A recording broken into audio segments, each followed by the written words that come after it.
तक आपने जो भी सब्जेक्ट्स क्लियर किए हैं वो आपको समझ में आए होंगे। तो उसी को आगे चलाते हुए मैं आप लोगों के लिए गारमेंट कंस्ट्रक्शन स्टार्ट कर रही हूँ। गारमेंट कंस्ट्रक्शन का जो सबसे पहला पॉइंट है वो है हिप ब्लॉक। मतलब ये सबसे ईजी रहता है, इसलिए मैं आपको हिप ब्लॉक सबसे पहले बनाना सिखा रही हूँ। अब जैसे मैंने इसका जो डायग्राम है वो ड्रॉ करके रख रखा है, लेकिन उससे पहले मैं आपको बता दूं कि ये स्टिच होके कैसा दिखेगा। तो जैसे जो शॉर्ट्स पहने जाते हैं एक तरह से ये वही है, ये कुछ इस टाइप से बनेगा,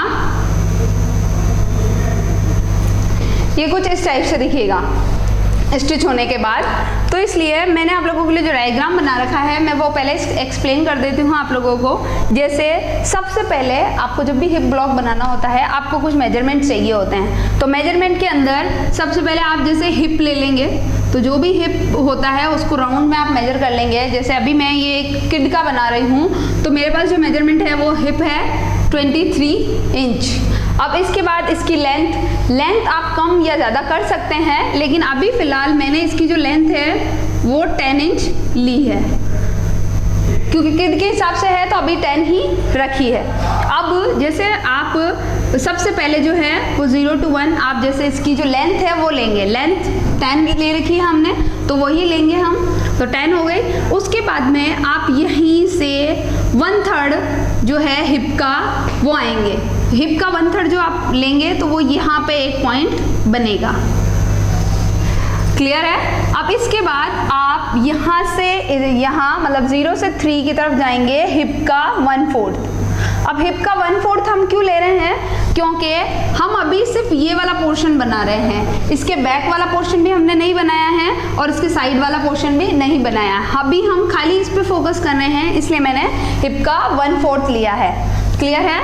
अब इसके बाद जैसे ये जो आया है वही सेम यहाँ लेंगे हम, मतलब हिप का 1/4 और हिप का 1/4। यही सेम चीज़ आप इधर कर लोगे, क्योंकि हम फ्रंट एंड बैक पार्ट एक साथ बना रहे हैं। मतलब ये फ्रंट और इसके पीछे जो आएगा बैक पार्ट वो भी हम एक साथ बना रहे हैं। अब जैसे ये आपने ले लिया तो ये आपके पास एक बॉक्स बनेगा। ये करने के बाद आप बैक पोर्शन में 1/12 ऑफ हिप बाहर जाएंगे और 1/3 यहाँ पे 1/12 जो है वो हमने हिप का लिया है। ये यहाँ पे आप ध्यान रखना, थोड़ा सा जो पॉइंट है वो क्लियर होना बहुत ज़रूरी है, क्योंकि यहाँ हमने 1/12 जो वो हिप का लिया है और ये जो 1/3 है ये इस लाइन का है। मतलब ये लाइन जो हमने बनाई है, ये लाइन क्या थी? 1/3 ऑफ हिप, तो वही उस लाइन का 1/3। जैसे सपोज अगर ये 10 है तो 10 का 1/3 जो होगा उतना आपको यहाँ से यहाँ जाना है। अब वही सेम चीज़ आप यहाँ करेंगे। बाहर कितना जाना है? 1/12 ऑफ हिप, और ऊपर कितना जाना है? ये जो लाइन हमने बना रखी है उसका 1/3। अब इसके बाद आप इसी ब्रैकेट को आगे बढ़ा देंगे और इस तरह से जैसे मैंने बना रखा है डायग्राम मिला देंगे। अब इन दोनों जो फ्रंट और बैक है वो बहुत ही मैंने बेसिक वाली चीज़ जो है आपके लिए क्लियर की है। अब जैसे इसके अंदर जो फ्रंट पार्ट है उसको थोड़ा सा हम जैसे आप 1/2 इंच बोल सकते हैं, हाफ ले सकते हैं या 1 भी ले सकते हैं आप। 1 इंच नीचे लेके और आप इसको थोड़ा सा जो है डायगोनल लाइन में मिला देंगे। अब ये मैंने क्यों किया है?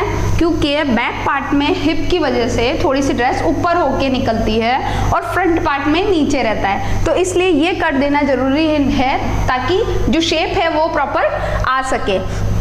तो इस टाइप से आप देख सकते हो कि मैंने ये पूरा डायग्राम बना दिया है। अब जैसे यहाँ से यूं कट होगा कर्व लाइन में, ये बैक पार्ट है और ये फ्रंट है। अब इन दोनों के जो कट हैं वो 2 पीस होंगे।